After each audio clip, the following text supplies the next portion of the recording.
नमस्कार, जय हिंद। मैं आपके साथ में आपका दोस्त प्रजापति आरपी सिंह। स्वागत है आपका न्यूज चैनल में। हम देख रहे हैं कि लगातार किस तरह से एक के बाद एक पिछड़ों पर, अति पिछड़ों पर लगातार अत्याचार होते हुए नजर आ रहे हैं। लेकिन वह अत्याचार हो सकता है उन चंपुओं को और उन अंधभक्तों को दिखाई न देते हो, जो कि अपनी रूढ़िवादी और अनपढ़ता की सोच लेकर के एक झंडा उठाए हुए हैं और बोल रहे हैं कि भारतीय जनता पार्टी जिंदाबाद। हो सकता है उनका उसमें कुछ दलाली मिल रही हो या कुछ उनका स्वार्थ, निजी स्वार्थ उससे जुड़ा हुआ हो, लेकिन वे समाज के उन लोगों को बहका करके वहीं पर ले जा रहे हैं। आपको पता भी है कि इस देश में जब सचिवालय में सचिवों की भर्ती होती है तो वे अपने समाज के, वे अपने लोगों को आखिर भूल जाते हैं। पिछले दरवाजे से लगातार भारतीय जनता पार्टी सचिवों की भर्ती करती हुई जा रही है। ऐसे में जन जागरूकता अभियान को लेकर के ब्रजेश प्रजापति रथ यात्रा लेकर निकले हैं और जगह जगह पर उनका स्वागत भी हो रहा है और जगह जगह पर उनको की अगुवाई भी हो रही है। वहीं पर ब्रजेश प्रजापति जहां भी जाते हैं सबसे पहले बाबा साहब भीमराव अंबेडकर की मूर्ति पर पुष्प चढ़ाते हैं और उसके बाद शहीद भगत सिंह या शहीद रामचंद्र विद्यार्थी, अन्य जितने भी हमारे देश में शहीद हुए हैं उनके सम्मान में एक रथ यात्रा का आयोजन किए जा रहे हैं। यह यात्रा मुजफ्फरनगर, सहारनपुर से होते हुए आप शामली और शामली के बाद बागपत और बागपत के बाद वह गाजियाबाद पहुंच गई है। इसके बाद फिर आगे बढ़ेगी और ऐसे आगे बढ़ता हुआ यह कारवां आगे चला ही जा रहा है। इसमें तमाम लोग सहयोग भी कर रहे हैं और दानदाता भी अपनी दिल खोल करके दान दे रहे हैं। लेकिन यह आज केवल यात्रा निकलने के लिए नहीं बल्कि आपको समझाने के लिए है। जहां आपके शहीदों पर लगातार अतिक्रमण होता हुआ जा रहा है, जहां आपके शहीदों के स्मारक स्थल तोड़े जा रहे हैं, जहां आपके शहीदों को लगातार हतोत्साहित किया जा रहा है, जहां आपके इतिहास को एक बार फिर से मिटाया जा रहा है, लेकिन आपका खून खोलता ही नहीं, आपको दिखाई ही नहीं देता। आज कुछ चंपुओं के कारण और कुछ अंधभक्तों के कारण आपने इस समाज को एक बार फिर गर्त में डाल दिया है। उन लोगों को आप देख रहे हैं जो गंदी नाली के कीड़े हैं और उन्हें जब आप गंगा जल में डुबो करके बाहर सूखने के लिए रख देते हैं तो भी वे नाली में ही चले जाते हैं। उन्हें दरअसल इस समाज का और इस देश का कोई फिक्र नहीं है। यदि उन्हें देश का फिक्र होता तो शहीदों के स्मारक स्थल के ऊपर पर्यटन स्थल क्यों बनता? आप सोचिए ना, उस कार्यालय को क्यों बनाया जाता? आखिर स्मारक स्थल ढाए क्यों जाते और गिराए क्यों जाते? यह तो आप उन लोगों से पूछिए जो हर रोज आपके नाम की वोट लेकर के सत्ता और में बैठ जाते हैं और उसके बाद आपका शोषण करते हैं, चाहे कुछ भी हो जाए, और उसके बाद आपका कोई स्वर दिखाई नहीं देता। कुछ चंपू और कुछ अंधभक्त मिलकर के आपको हतोत्साहित करते हैं। कुछ लोग तो आरएसएस की विचारधारा में ऐसे घुल मिल गए हैं, वे अपने आप को अपने समाज का समझते ही नहीं। समाज के ऊपर अत्याचार हो तो हो जाए, उन्हें कोई फर्क नहीं पड़ता है और इस देश में लगातार यही घृणित तरीके से चल रहा है। एक बार फिर से हमें सोचने की जरूरत है और समझने की जरूरत है। यदि देश में कोई रथ यात्रा निकाल रहा है, आपको जागरूकता अभियान चला रहा है, तो उसको देखना चाहिए। आज पूरे देश में एक बार फिर से लगातार यात्रा चलने का जो दौर शुरू हुआ है और इस दौर में लगातार लोगों का सहयोग है, वह भी कहीं ना कहीं सराहनीय है। और उन व्यक्तियों का जो अपने घर को छोड़ करके लगातार रथ यात्रा के साथ में चल रहे हैं।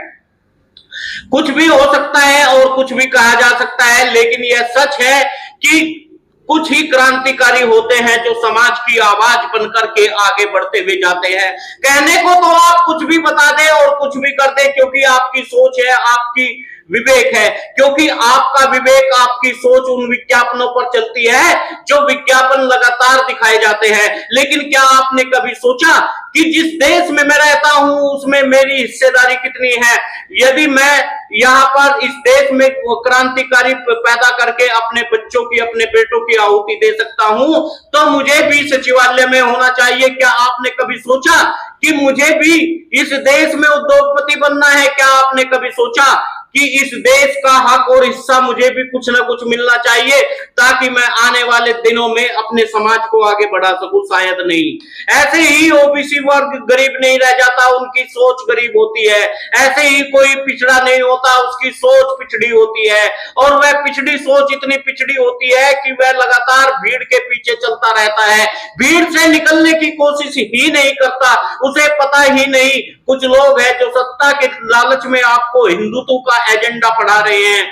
यदि आप उनके पीछे नहीं लगेंगे तो आप हिंदुत्व से महरूम नहीं हो जाओगे, आप रहोगे हिंदू ही।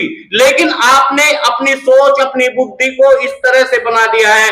कोई राजनीतिक दल चाहे किसी भी युग में रहा हो, वह जितना बड़ा स्वार्थी हो सकता है, वह यह देखता है कि किस देश में कितने समाज के लोग हैं जो मूर्ख हैं, और उन मूर्खों को कैसे इकट्ठा करके अपना राज स्थापित करना है। यही सदियों से चला आ रहा है, और इस देश का गुलामी का भी सबसे बड़ा कारण यही है। तब भी हम मूर्खता के कारण दास हुए थे, और आज भी मूर्खता के कारण दास हुए हैं। क्या आपने सोचा है कि इस देश की कितनी जमीनें बिक गई और कितने एयरपोर्ट पोर्ट बिक गए?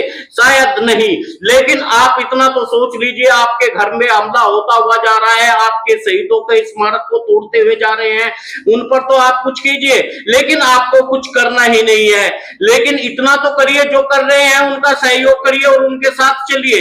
लेकिन आप यहां भी करने को तैयार नहीं है। दूसरे ये कि एक दल तो है समाज में जो हर वक्त एक पैर खींचने का काम करता है। कुछ तो लोग हैं जो इस देश को और इस समाज को हमेशा बिखेरते हुए आए हैं।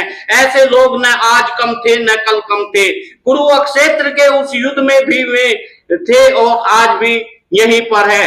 हो सकता है कि सब कुछ बदल गया हो, लेकिन उन लोगों की सोच कभी नहीं बदलती जो इस देश में एक पिछड़ा वर्ग होता है, जो एक दलित वर्ग होता है, जिन्हें आगे बढ़ना चाहिए, वे अपने लोगों को पीछे खींचे जा रहे हैं। आज एक बार फिर से ये समस्या उस समय आ जाती है जब देश में समाज के साथ में और सरकार आपके लोगों के ऊपर अत्याचार पे अत्याचार करती हुई जाती है। आपको सरकारी नौकरी मिलती नहीं है, आपके कल कारखाने बंद होते हुए जाते हैं, जीएसटी या टैक्स के नीचे लगातार दबते हुए लोग जा रहे हैं। लेकिन उनकी समझ में ये सब कुछ नहीं आता है। उनके समझ में एक ही एजेंडा आता है कि धर्म तो बच रहा है। मुझे समझ नहीं आता कि पिछले 70 सालों से आप क्यों नहीं धर्म में परिवर्तित हुए, क्यों नहीं आप दूसरे धर्म में गए। आखिर आपको दूसरों को बचाने का ठेका है या अपना आप ठेका है?